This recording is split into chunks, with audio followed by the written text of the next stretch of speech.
Welcome back to the All Things Substance podcast. And this is the second week that I am joined with Dr. Jenny Hughes out of Texas, who is a friend and colleague.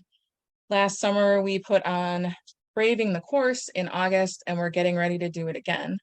You can head over to betsybyler.com/braving-the-course and register. It's a free event on that Monday night, August 28th. And we are here to talk about trauma and substance use. So last week we talked about the intersection of it, and that part of the reason it shows up together is that substance use is effective at managing pain and trauma. Of course, it's not permanently effective, but it is immediately effective, and it's hard to compete with that. So one of the things we talked about is that it can feel kind of heavy for therapists to start talking about substance use and delving into it for a number of reasons. And one of the things that we are both keenly aware of as trauma therapists is that the work we do is already heavy. The stuff that we signed up to hear isn't something that polite company always want to know about. And you find that when you have maybe a little dark humor or some other kind of way you start to figure out like, oh, other people don't talk about stuff like this all the time. And we do. One of the things that happens because of that, though, is that people get burned out. They start experiencing some symptoms of their own because of this work. So I know that when I'm encouraging people to start adding substance use to their scope, I'm asking them to take on kind of a lot.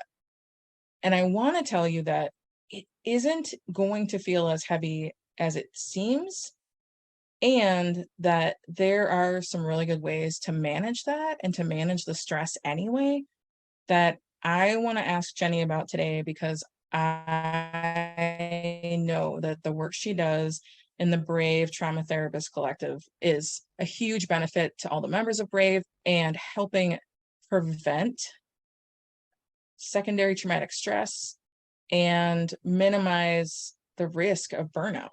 And so I want to ask Jenny to talk to you today about some of the things that she has found that work really well. And so I'm going to turn it over to Jenny so she can tell you about a really specific skill that can really make a huge difference. Thank you. And before I dive into that, I want to first acknowledge that actually, as I am talking about some of this, I'm going to be contradicting some of the things that I said in our last episode about myself. And I'm acknowledging that up front because I want to be transparent. That's really important to me. And also, like we talked about in the last episode, I have personal reasons for not really delving into treating substance use. And for me, it is about doing that intentionally because I know that I can't always be objective.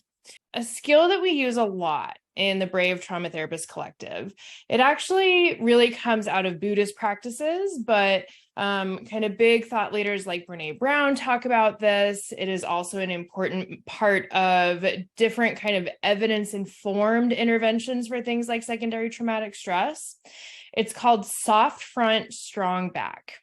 And honestly, when I first start to introduce this to the members in the Brave Trauma Therapist Collective, they're always like, what the actual F? Like, we're not doing this, because soft front, strong back is a concept that encourages us to be open to all of the things in front of us. It encourages us to be vulnerable and to embrace that vulnerability, knowing that we have done the work that we need to have that strong back, to be able to stand up, to stand strong, and to feel grounded.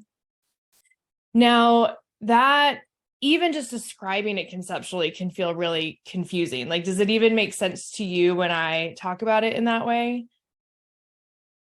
It was a difficult thing at first when I first was learning about it, and then even listened to Brene's podcast about it, because it felt a little bit like I was walking into a conversation that was already happening, and that I had somehow missed a piece. And I did catch up, but I think it can be really challenging.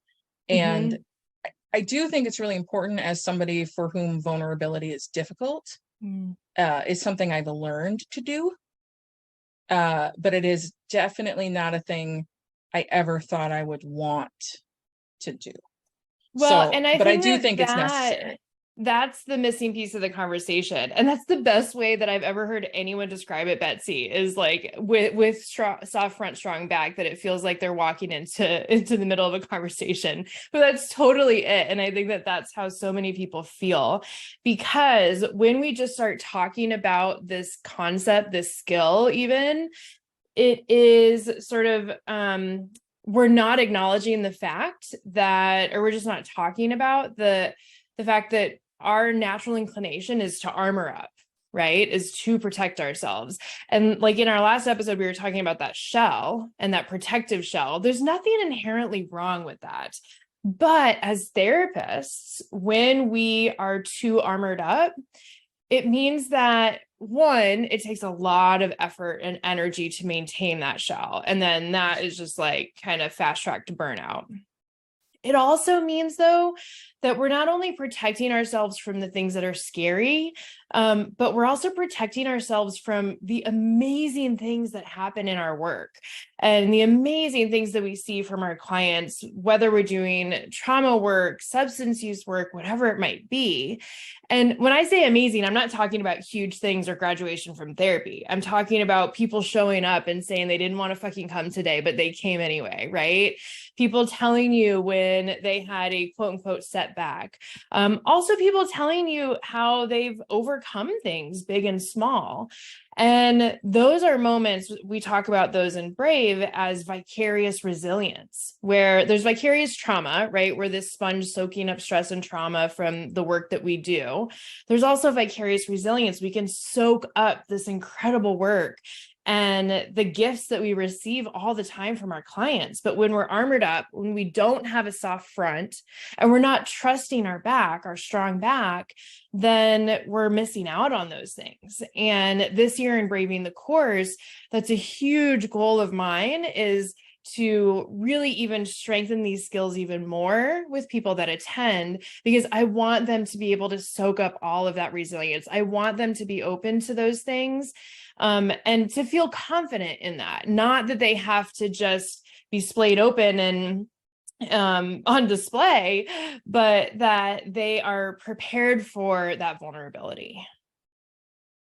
Well, and I think part of our work from the very beginning is finding the middle ground between absorbing everybody's pain and stress and trauma and being approachable and warm.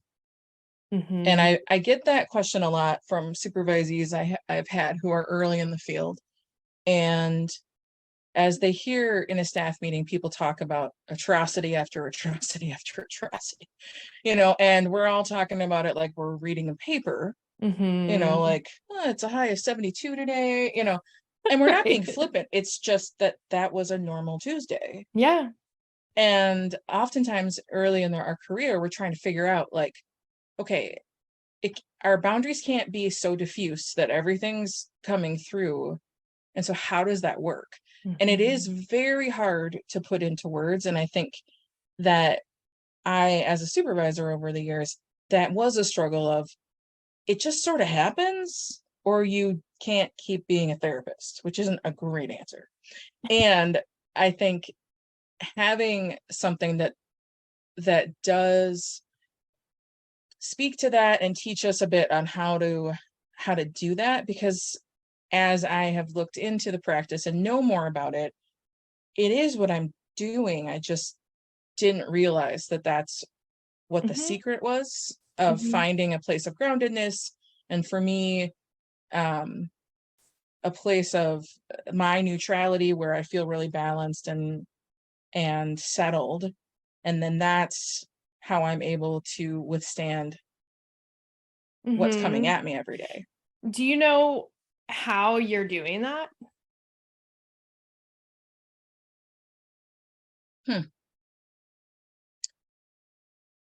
I think for myself, I do a lot. I'm very cautious about, and I know it's kind of a buzzword, about self-care, about sleep, about connection with my people. Because I know that if any of those things are not pretty close to 100%, I'm not going to be great. And Mhm. it's not that it has to be perfect. My husband, every time I come up to work, he's like, go be amazing. And I say, I'll give it my, I'm going to, I'll try, or I'll give it my best shot or whatever. And I recognize that I can't run ragged. So I know for myself, if I go more than 3 nights not getting enough sleep, I will get sick every single time. And it's been this way Mhm. since I was a kid.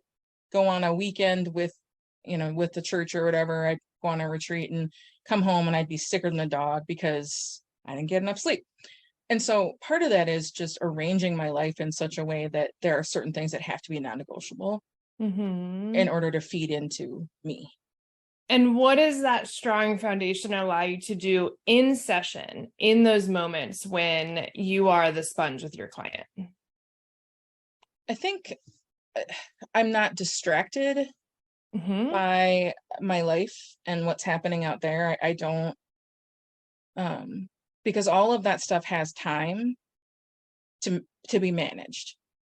And if something comes to me, I write it down, I make a note so I can get it away from me, Mhm. and I can really focus. I can be really present with the person, and I can manage my own emotions, especially because there are times when, even though I've been doing this 20 years, where I can still be moved to tears Yeah.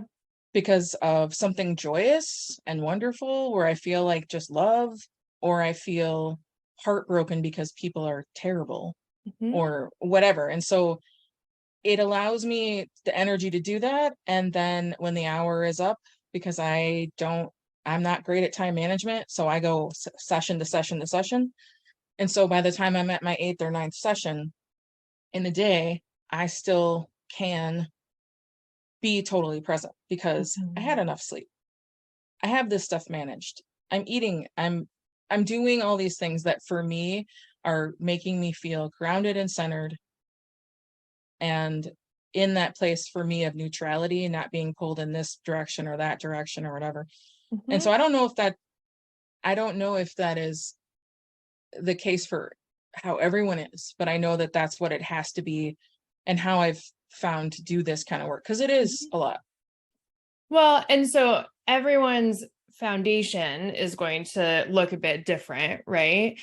And the goal of having that strong foundation, strong enough foundation, it's not about perfection, like you said, is to allow us to be present. And that's really what strong soft front is the ability to be present and not only about and with our client and what they're saying and sharing with us, but as you said, with your own emotions and reactions and thoughts, even if they're like random thoughts, like, oh shit, I need to get milk. Like I'm going to write that down. Right.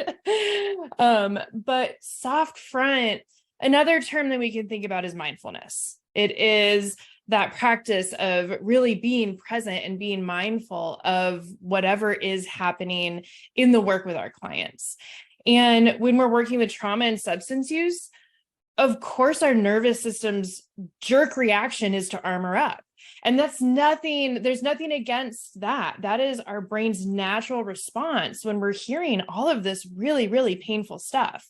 And so, especially for newer therapists, it is a learning process and it can be a steep learning curve to be able to be present while hearing that stuff, because we have to teach our brain and body that we are actually safe, that the things that we're hearing are not happening right now.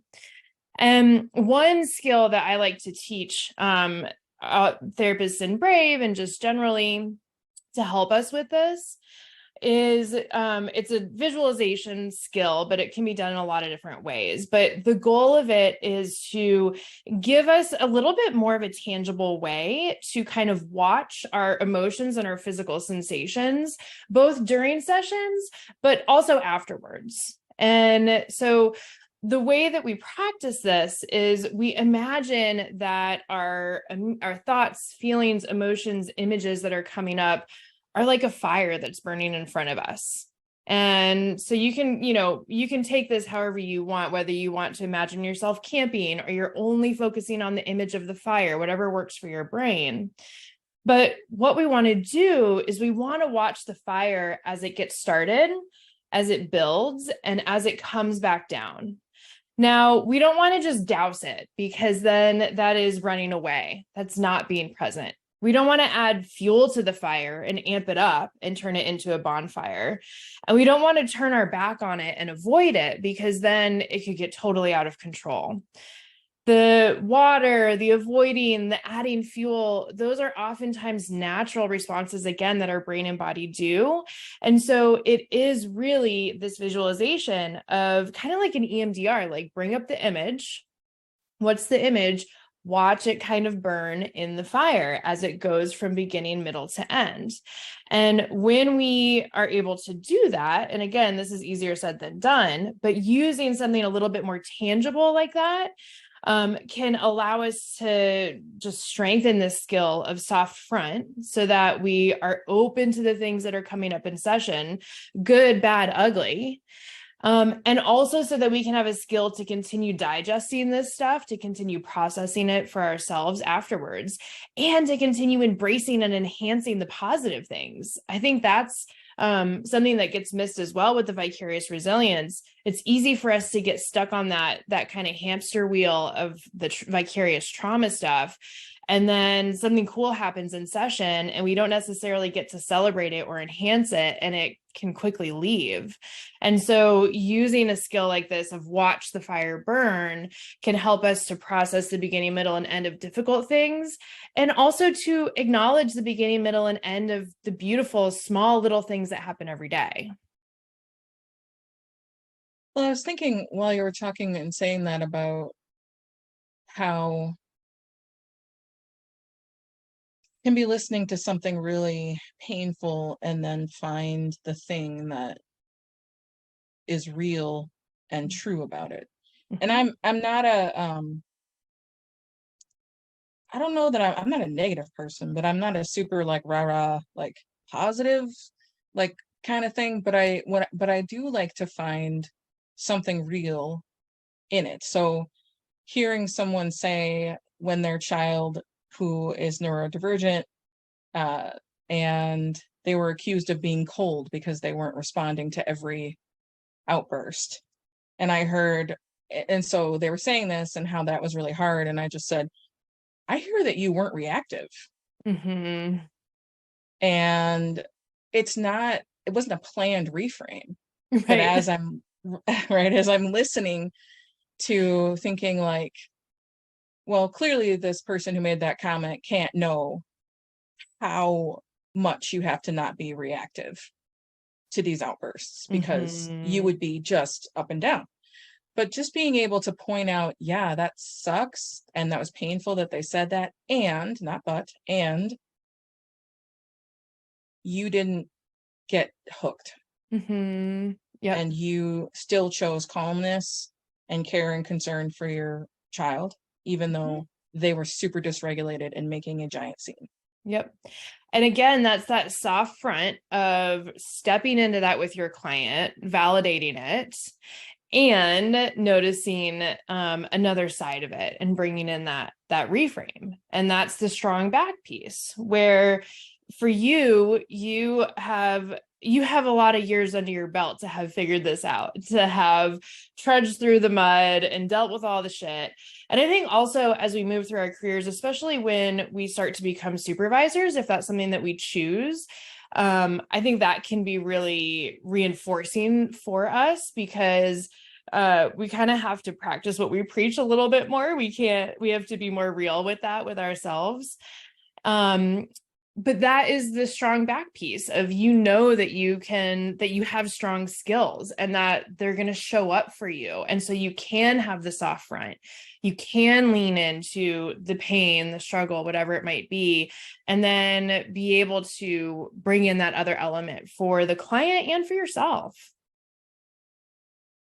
Well, and I think the way I describe it for folks in the beginning of our career is it's a little like learning to drive. I remember trying to teach my oldest daughter how to drive and realizing how much stuff I needed to tell her. Mm-hmm. And because when you're driving, in the beginning, you're paying attention to how fast you're going and like kind of that you're not going to hit people and cars and whatever, but you're not paying attention to the street signs or who's behind you or what a car's doing over here or the radio.